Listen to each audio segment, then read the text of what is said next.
जय श्री कृष्ण। दोस्तों, आज हम एक महत्वपूर्ण कथा के माध्यम से जानेंगे कि किस श्राप के कारण स्त्रियां समय से पहले विधवा हो जाती हैं। इस कथा में भगवान विष्णु और माता लक्ष्मी के संवाद के माध्यम से हमें ये समझने को मिलेगा कि पतिव्रता स्त्रियों को किन कार्यों से बचना चाहिए। सभी माताओं बहनों से निवेदन है कि इस कथा को पूरा अवश्य सुनें। चलिए कथा को प्रारंभ करते हैं। एक बार भगवान विष्णु विश्राम कर रहे थे। तभी माता लक्ष्मी भगवान विष्णु से पूछती हैं कि हे स्वामी, औरत किस पाप के कारण समय से पहले विधवा हो जाती है। तो भगवान विष्णु कहते हैं, देवी आज अचानक से तुम मुझसे ये प्रश्न क्यों पूछ रही हो। तो माता कहती हैं, प्रभु आज मैंने कुछ स्त्रियों को देखा जो देखने में एक ही उम्र की थी, लेकिन उसमें से एक औरत विधवा हो चुकी थी और बहुत दुखी जीवन व्यतीत कर रही थी, और बाकी उसी उम्र की औरत अपने पतियों के साथ सुख से अपना जीवन व्यतीत कर रही थी। ये दृश्य देखकर मेरे मन में कुछ प्रश्न उठ रहे हैं। हे स्वामी, आप ही मेरे इन प्रश्नों का उत्तर दे सकते हैं। कृपया आप मुझे मेरे प्रश्नों का उत्तर देकर संतुष्ट करें। इस प्रकार माता की बात को सुनकर भगवान विष्णु कहते हैं, हे देवी, तुम्हारे मन में जो भी प्रश्न उठ रहे हैं निश्चिंत होकर पूछो, मैं तुम्हें तुम्हारे प्रश्नों के उत्तर अवश्य दूंगा। फिर देवी कहती हैं, हे प्रभु, मेरा पहला प्रश्न है, कौन सी स्त्री समय से पहले विधवा हो जाती है और सारी उम्र दुखी जीवन व्यतीत करती है। और मेरा दूसरा प्रश्न है, कौन सी स्त्री को जीवन में कभी सुख शांति नहीं मिलती है। और मेरा तीसरा प्रश्न है, वह कौन सी चीज है जो एक पत्नी अपने पति के मांगने पर भी पति को नहीं देती। इस तरह माता लक्ष्मी के तीनों प्रश्नों को सुनकर भगवान विष्णु कहते हैं, देवी, तुम जिन स्त्रियों की बात कर रही हो उनमें से एक स्त्री समय से पहले ही विधवा होकर अपना दुखी जीवन व्यतीत कर रही है, और वहीं पर अन्य स्त्रियां सुहागन हैं और अपने पति के साथ खुश होकर सुखी जीवन व्यतीत कर रही हैं। तुम जानना चाहती हो आखिर ऐसा क्यों है। तो देवी सुनो, मैं तुम्हें इन सभी प्रश्नों का उत्तर एक कथा के माध्यम से देना चाहता हूँ। इस कथा को बहुत ही ध्यान से सुनना, क्योंकि आधी अधूरी कथा सुनने वालों को आधा अधूरा ही ज्ञान प्राप्त होता है, जो जीवन में कभी काम नहीं आता। और यदि तुमने ध्यान से सुना तो तुम्हारे तीनों प्रश्नों के उत्तर कथा को सुनने के बाद तुम्हें मिल जाएंगे। फिर माता लक्ष्मी कहती हैं, स्वामी, मैं आपको वचन देती हूँ कि मैं इस कथा को पूरा सुनूंगी और संसार की समस्त नारियों तक इस कथा को आपके माध्यम से पहुँचाऊंगी। माता की यह बात सुनकर भगवान विष्णु कहते हैं, हे देवी, सबसे पहले मैं तुम्हें उस स्त्री की कहानी सुनाना चाहता हूँ जो सुहागन बनकर सुखी जीवन जी रही है। और जिस सुहागन स्त्री की तुम बात कर रही हो वह स्त्री और कोई नहीं बल्कि उस नौकर की पत्नी है जो उस नगर के राजा के यहाँ काम करता है। और वह स्त्री जिस नौकर की पत्नी है, उस नौकर को अपनी पत्नी पर पूरा विश्वास है कि मेरी पत्नी एक चरित्रवान और पतिव्रता स्त्री है, जिसकी प्रशंसा वह नगर में सबसे किया करता है और अपने साथियों से अपनी पत्नी के गुणगान किया करता है। फिर भगवान विष्णु माता से कहते हैं कि हे देवी, उस नौकर की पत्नी की चर्चा समस्त नगर में होने लगी। धीरे धीरे फैलते हुए यह बात राजा के दरबार में पहुंच गई, और यह बात सुनकर राजा ने अपने नौकर को बुलाया और उस नौकर से राजा कहने लगे कि तुम हर किसी से कहते हो कि तुम्हारी पत्नी एक चरित्रवान और पतिव्रता स्त्री है। क्या वास्तव में तुम्हारी पत्नी एक चरित्रवान और पतिव्रता स्त्री है? और क्या तुमको पूरा विश्वास है कि तुम्हारी पत्नी एक पवित्र स्त्री है और तुम्हारे अलावा पराये मर्द को आंख उठाकर भी नहीं देखती? क्या इस बात का कोई सबूत तुम्हारे पास है? राजा की इस बात को सुनकर नौकर कहने लगा, महाराज, मुझे अपनी धर्म पत्नी पर पूरा विश्वास है कि वह एक पतिव्रता स्त्री है और मेरे अलावा वह पराये मर्दों को नहीं देखती। नौकर की इस बात को सुनकर राजा के एक मंत्री ने कहा, मैं क्षमा चाहता हूँ महाराज, ऐसा कैसे हो सकता है कि एक स्त्री किसी अन्य पुरुष को ना देखे? ऐसा तो असंभव है। फिर मंत्री ने राजा से कहा, महाराज, यदि मैं इस नौकर की बात गलत साबित कर दूं और इसकी पत्नी का पतिव्रता धर्म नष्ट कर दूं तो इसे क्या सजा मिलेगी? फिर नौकर ने कहा, महाराज, यदि महामंत्री जी मेरी पत्नी का पतिव्रता धर्म नष्ट कर देते हैं तो आप मुझे फांसी की सजा दे देना, और यदि महामंत्री जी मेरी पत्नी का पतिव्रता धर्म खंडित नहीं कर पाए तो इनको भी कुछ सजा मिलनी चाहिए। नौकर की यह बात सुनकर राजा ने कहा कि मंत्री को भी फांसी की सजा दी जाएगी। मंत्री ने यह बात स्वीकार कर ली और नौकर से पूछा कि मैं तुम्हारी पत्नी से क्या वस्तु लाऊं जिससे तू मान ले कि मैंने तेरी पत्नी का पति धर्म खंडित कर दिया। तो नौकर ने कहा, महामंत्री जी, आप मेरी पत्नी से मेरे विवाह के समय पर दहेज में मुझे एक मटका और एक कतार मिली थी, और ये दोनों चीजें मेरी पत्नी ने बहुत ही संभाल कर रखी है, क्योंकि ये दोनों चीजें एक पतिव्रता स्त्री के लिए सुहाग की निशानी है। यदि तुम ये दोनों चीजें मेरी पत्नी से लाकर मुझे दिखा दोगे तो मैं मान जाऊंगा कि मेरी पत्नी का पतिव्रता धर्म महामंत्री जी आपने नष्ट कर दिया है। तब मंत्री ने नौकर की यह शर्त स्वीकार कर ली और वह मंत्री दरबार से निकलकर नगर में जाता है और एक जादू टोना करने वाली स्त्री से जाकर मिलता है। जिस काम को कोई नहीं कर पाता था वह काम वह जादू टोना करने वाली स्त्री कर देती थी। फिर मंत्री ने उस स्त्री को सारी बात बताई और कहा, तू कैसे भी करके उस नौकर की पत्नी से मेरा संबंध बनवा दे, इसके बदले तुझे जितना धन चाहिए मैं उतना धन देने को तैयार हूँ। इस तरह मंत्री की बात सुनकर वह स्त्री कहने लगी, मंत्री जी, आपको कहने में आसान लगता होगा किंतु ऐसा कुछ भी नहीं है। तुम जिस औरत के बारे में बात कर रहे हो वह औरत एक पतिव्रता नारी है। उसे न ही किसी धन का लोभ है और न ही किसी वस्तु का लालच है। तुम्हें क्या लगता है वह तुमको मटका और कतार दे देगी? फिर वह स्त्री कहती है, महामंत्री, वह तेरी ओर देखेगी भी नहीं। मंत्री डर गया और कहने लगा, यदि तू मेरा उससे संबंध नहीं करवा सकती है तो एक काम कर दे, उसके घर जाकर उसका मटका और कतार चुराकर मुझे दे दे, और उसकी पत्नी के शरीर पर यदि कोई निशानी हो तो वह निशानी मुझे देखकर बता दे। फिर मैं तुझे मुंह मांगा इनाम दूंगा। तुझे जितना धन चाहिए उतना धन मैं दूंगा, बस तू मेरा ये काम कर दे। मंत्री की यह बात सुनकर उस जादू टोना करने वाली स्त्री के मन में धन का लालच आ गया और उसने कहा, ठीक है, मैं तुम्हारा काम अवश्य करूंगी, लेकिन मुझे मुंह मांगा धन देना पड़ेगा। मंत्री ने कहा, ठीक है, और फिर वह स्त्री नौकर के घर में वेशभूषा बदल कर जाती है और नौकर की पत्नी से जाकर कहती है, बेटी, मैं तेरे पति की बुआ हूँ, मैं कई सालों के बाद आई हूँ। फिर उस नौकर की पत्नी ने कहा, आप इतने सालों बाद आई हैं, इसलिए मैंने आपको पहले कभी देखा नहीं, इसलिए मैं आपको पहचान नहीं पाई।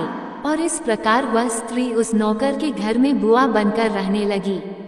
नौकर की पत्नी ने उस स्त्री को बुआ समझकर बहुत आदर सम्मान दिया, मगर उसे यह नहीं पता था कि इस जादू टोना करने वाली स्त्री को मंत्री ने उसके साथ छल करने के लिए और उसका पतिव्रता धर्म नष्ट करने के लिए भेजा है। अब वह स्त्री नौकर के घर में मजे से रहने लगी और नौकर की पत्नी के ऊपर झूठा प्यार लुटाने लगी। एक दिन नौकर की पत्नी स्नान करने के लिए स्नान गृह में गई। फिर उसके थोड़ी देर बाद ही वह स्त्री भी नौकर की पत्नी के पास जाकर उसकी कमर रगड़ने लगी।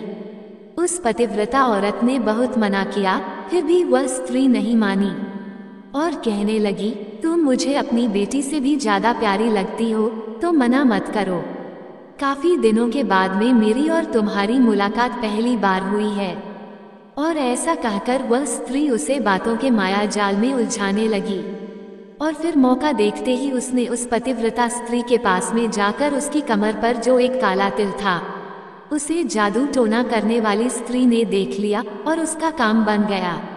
और जब स्नान करने के बाद में नौकर की पत्नी घर के अन्य काम करने लगी, इसी बीच उस स्त्री को मटका और कतार चुराने का मौका मिल गया और उसने मटका और कतार चुरा लिया और वहां से ये दोनों चीजें चुराकर भाग गई और सीधा जाकर मंत्री के पास पहुंची और उस मंत्री को मटका और कतार दे दिया। फिर उसने उस मंत्री से ये भी बता दिया कि उस नौकर की पत्नी के कमर पर तिल की निशानी है। उसके बाद मंत्री मटका और कतार लेकर सीधा राजा के दरबार में जा पहुंचा और राजा से कहा, महाराज, मैं नौकर की पत्नी के साथ 2 दिन रहकर आया हूँ और यह मटका और कतार उसी ने मुझे दिया है। इस तरह मंत्री की यह बात सुनकर राजा ने तुरंत दरबार लगाया और नौकर को बुलाया। फिर मंत्री ने दरबार में मटका और कतार नौकर को दिखाते हुए कहा, महाराज, मैंने नौकर की शर्त पूरी की और भरे दरबार में ये भी कहा कि नौकर के पत्नी की कमर पर तिल है।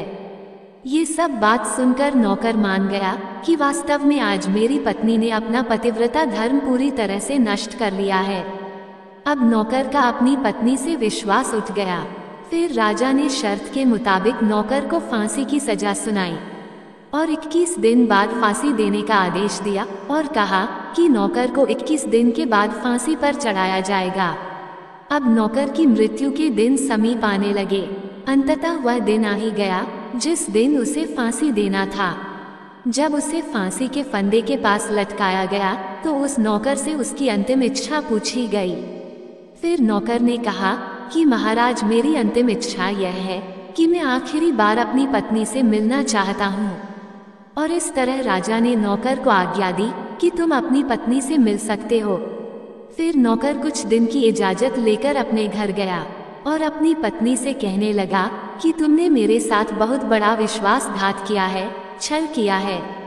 मैंने तुम पर विश्वास करके राजा के सामने मंत्री से एक शर्त लगाई थी और राजा के दरबार में मैंने कहा था कि मेरी पत्नी एक चरित्रवान और पतिव्रता स्त्री है। उसके पतिव्रता धर्म को कोई नष्ट नहीं कर सकता और यदि कोई नष्ट कर देगा तो मुझे फांसी लगा देना। और तुमने अपना पतिव्रता धर्म नष्ट कर दिया। अब मुझे कुछ दिन के बाद में फांसी दे दी जाएगी। तुमने मेरे साथ विश्वासघात किया है। मैंने तुम पर विश्वास करके तुम्हें घर पर अकेला छोड़ के गया था। नौकर की यह बात सुनकर उसकी पत्नी ने उसे उस स्त्री की बात बताई जो उसके पति की बुआ बनकर उसके घर पर आई थी। मगर नौकर को अपनी पत्नी की बातों पर बिल्कुल भी विश्वास नहीं हुआ और नौकर राजा के दरबार में पहुंच गया। फिर राजा किसी कारणवश उस नौकर की फांसी की सजा कुछ दिन के लिए टाल दिया और उसे कैद में डलवा दिया। नौकर की पत्नी अपने पति को निर्दोष साबित करने के लिए राज दरबार में गणिका अर्थात नाचने गाने वाली औरत की वेशभूषा धारण करके पहुंच जाती है और राजा से उसके सम्मुख अपना नृत्य दिखाने की आज्ञा मांगने लगी। राजा ने स्त्री की सुंदरता देखकर नाचने की आज्ञा दे दी। फिर महल के नौकरों ने उसके नृत्य के लिए व्यवस्था की। फिर उस नौकर की पतिव्रता पत्नी ने जब नाचना शुरू किया तो उसका नाच देखकर राजा बहुत मोहित हुए और फिर राजा ने कहा, मैं तुम्हारे नृत्य से बहुत प्रसन्न हुआ, मांगो, तुम जो भी मांगोगी मैं तुम्हें दूंगा। फिर उस नौकर की पत्नी ने कहा, महाराज, आपकी सभा में एक चोर है जिसने मेरी सोने की अंगूठी चुराई है और उसे फांसी की सजा दे दीजिए। ये बात सुनकर राजा ने कहा, ठीक है, बताओ मेरे दरबार में तुम्हारा चोर कौन है, मैं उसको फांसी की सजा जरूर दूंगा। और फिर उस नौकर की पतिव्रता स्त्री ने कहा, महाराज, और कोई नहीं, आपके मंत्री ने ही मेरी अंगूठी चुराई है, आप इनको फांसी की सजा दें। जैसे ही मंत्री ने सुना कि यह स्त्री मुझे चोर बता रही है तो तुरंत मंत्री कहने लगा, महाराज, मैं शपथ खाकर कहता हूँ कि मैंने इसकी अंगूठी नहीं चुराई है और मैंने इसे आज तक कभी देखा ही नहीं है, तो मैं इसकी अंगूठी कैसे चोरी कर सकता हूँ। मैंने आज तक इसकी शक्ल ही नहीं देखी है, आज पहली बार मैं इसकी शक्ल देख रहा हूँ। जैसे ही मंत्री ने कहा कि मैंने इस स्त्री की आज तक शक्ल ही नहीं देखी है तो वह पतिव्रता औरत अपने वास्तविक वेशभूषा में आ गई और कहने लगी, महाराज, इस मंत्री ने मुझे पहले कभी देखा ही नहीं, तो आप इससे ये पूछो कि यह मटका और कतार कहाँ से लाया है। और मैं उसी नौकर की पत्नी हूँ जो आपके यहाँ पर नौकरी करता है और आप मेरे निर्दोष पति को फांसी पर चढ़ाने वाले हैं, इसलिए मुझे यहाँ इस गणिका की वेशभूषा में आपके दरबार में आना पड़ा। मैं आपको इस मंत्री की पूरी सच्चाई सुनाती हूँ। ये जो आपका मंत्री है, इसने मेरे पास में एक जादू टोना करने वाली स्त्री को मेरे पति की बुआ बनाकर भेजा था और उसने धोखे से मेरी कमर के तिल का पता लगाया और उसी स्त्री ने यह मटका और कतार चुराकर इसको दे दिया और आपके मंत्री ने इसके बदले उसको बहुत सारा धन दिया है और मेरे साथ यही छल हुआ है महाराज, और मैं आज भी पतिव्रता हूँ। स्त्री की इस बात को सुनकर राजा ने उस मंत्री को बुलाया। फिर उस मंत्री ने राजा के डर से मंत्री की सारी सच्चाई राजा को बता दी, जिससे राजा ने उस नौकर को अपनी कैद से रिहा कर दिया और उसकी जगह मंत्री को फांसी पर चढ़ा दिया। और कथा को आगे बताते हुए भगवान विष्णु कहते हैं, हे देवी, इस प्रकार उस नौकर की पतिव्रता स्त्री ने अंत में राजा से कहा, महाराज, मैं अपने पति से बहुत प्रेम करती हूँ। मैं एक चरित्रवान स्त्री हूँ और मैं कभी भी अपने मुंह से अपने पति का नाम तक नहीं लेती हूँ। इस प्रकार भगवान विष्णु कहते हैं, हे देवी, कथा पूरी हो गई। अब तुम अपने तीनों प्रश्नों के उत्तर सुनो। तुम्हारा पहला प्रश्न था, कौन सी स्त्री समय से पहले विधवा हो जाती है? तो जो स्त्रियां अपने मुंह से अपने पति का नाम लेती हैं और उनको हमेशा नाम से ही बुलाती हैं, वे स्त्रियां समय से पहले ही विधवा हो जाती हैं और बिना पति के दुखी जीवन व्यतीत करती हैं। क्योंकि यदि कोई स्त्री अपने पति का नाम मुंह से लेती है तो पति की उम्र कम हो जाती है और समय से पहले ही उस स्त्री के पति की मृत्यु हो जाती है और स्त्री समय से पहले ही विधवा होकर एक दुखी जीवन जीती है। बस यही कारण है कि तुम जिन स्त्रियों की बातें कर रही थी उनमें से एक विधवा इसी कारण से हुई है और उनमें से एक नौकर की पत्नी थी जो पतिव्रता स्त्री थी। ये स्त्री कभी भी अपने पति का नाम मुंह से नहीं लेती थी, जिसके कारण वह आज भी सुहागन है और सुखी जीवन व्यतीत कर रही है। और वह स्त्री जो समय से पहले विधवा होकर दुखी जीवन जी रही है, वो हमेशा अपने पति को नाम लेकर बुलाती रहती थी, जिसके कारण उनके पति की उम्र कम होती चली गई और फिर उसके पति की मृत्यु समय से पहले ही हो गई। आज वह औरत दुखी जीवन जी रही है। इसलिए किसी भी स्त्री को अपने पति का नाम अपने मुंह से नहीं लेना चाहिए। और तुम्हारा दूसरा प्रश्न था, कौन सी स्त्री को जीवन में कभी सुख नहीं मिलता है और वह पति के होते हुए भी सदा दुखी जीवन जीती है? तो समझ लो, जो स्त्रियां अपने पति की बिना अनुमति लिए कहीं भी चल देती हैं, वे कभी सुखी जीवन नहीं जी पाती हैं। ऐसी स्त्रियां जीवन भर दुखी ही रहती हैं और उन्हें पति का प्रेम कभी नहीं मिलता। तुम्हारा तीसरा प्रश्न था कि ऐसी कौन सी चीज है जो एक पत्नी अपने पति को मांगने से भी नहीं देती है? तो समझ लो, वह चीज गाली है जो एक संस्कारी और चरित्रवान स्त्री कभी भी अपने पति को नहीं देती है।